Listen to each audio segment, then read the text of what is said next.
একটা ফোন দরকার যেটাতে প্রসেসর হিসেবে থাকবে স্ন্যাপড্রাগন 8 এলিট, ক্যামেরা হবে ফ্ল্যাগশিপ কিলার, ডিসপ্লে থাকবে এক কথায় অসাধারণ এবং ব্যাটারি 7000 mAh হলে তো ভালোই হয়। ফোনটার দাম অবশ্যই কম হওয়া লাগবে। বন্ধুরা আজকে ভিডিওতে কথা বলবো Honor GT Pro। Honor GT ফোনটা রিসেন্টলি বাংলাদেশে কিছুদিন আগে লঞ্চ হয়, যেটা অ্যারাউন্ড 40K বাজেটের ফোন। আর এই ফোনটা মোটামুটি ফ্ল্যাগশিপ কিলার বলা যায়।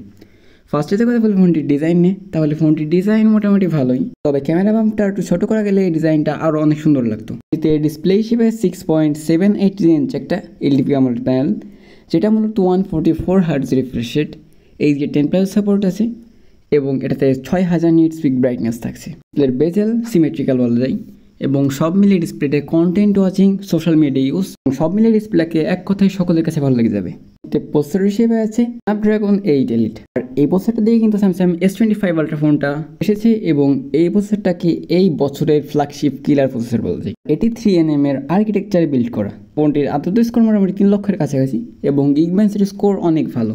দিয়ে পাবজি, ফ্রি ফায়ার, অ্যাশপালস 9, COD এগুলো একদম সুপার স্মুথভাবে খেলা যায় এবং এই সময় যদি আপনি স্ক্রিন রেকর্ডারও চালু রাখেন তাও গেমে কোনো ল্যাগ, ফ্রেম ড্রপ এগুলো দেখা পাওয়া যাবে না এবং গেমিংয়ের সময় কিন্তু ফোনটা গরম হতে দেখা যায়নি বেশি একটা।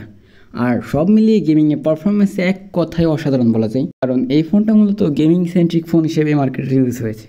কারণ এই বাজেট অনুযায়ী আনঅফিসিয়ালভাবে আপনি পাবেন না এমন কোনো মডেল যেটা এর থেকে বেটার গেমিং পারফরমেন্স দিতে পারবে। এই ফোনটার যে প্রাইস পয়েন্ট, সেই প্রাইস পয়েন্টে এই ফোনটাই গেমিংয়ে এবং মাল্টিটাস্কিংয়ে পারফরমেন্সের কিলার থাকবে। ফোনটিতে ক্যামেরা হিসেবে আছে রেয়ারের 3টে ক্যামেরা। মেন ক্যামেরা 50 মেগাপিক্সেল, 50 মেগাপিক্সেলের আলট্রা ওয়াইড সেন্সর এবং 50 মেগাপিক্সেলের telephoto zoom lens. Front facing camera 32 মেগাপিক্সেলের। এখন সে ফোনটির ক্যামেরা ছবির কোয়ালিটিতে। ফোনটির ক্যামেরা ছবির কোয়ালিটিতে কথা বলি তাহলে ফোনটির ক্যামেরা ছবির কোয়ালিটি ছবিতে হাইলাইট, লো লাইট ব্যালেন্স ঠিকঠাক, ডিটেল পারফেক্ট, তবে ছবির একটু ভিভিড করে প্রেজেন্ট করে এবং ন্যাচারাল টোনে কালার দেয় না, একটু ভিভিড করে প্রেজেন্ট করে এই যা।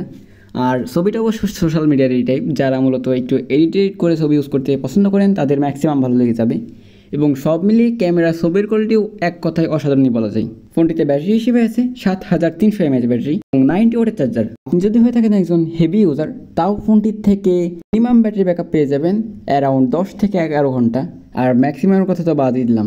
এর ব্যাটারি ব্যাকআপও কিন্তু এক কথায় দুর্দান্ত বলা যায়।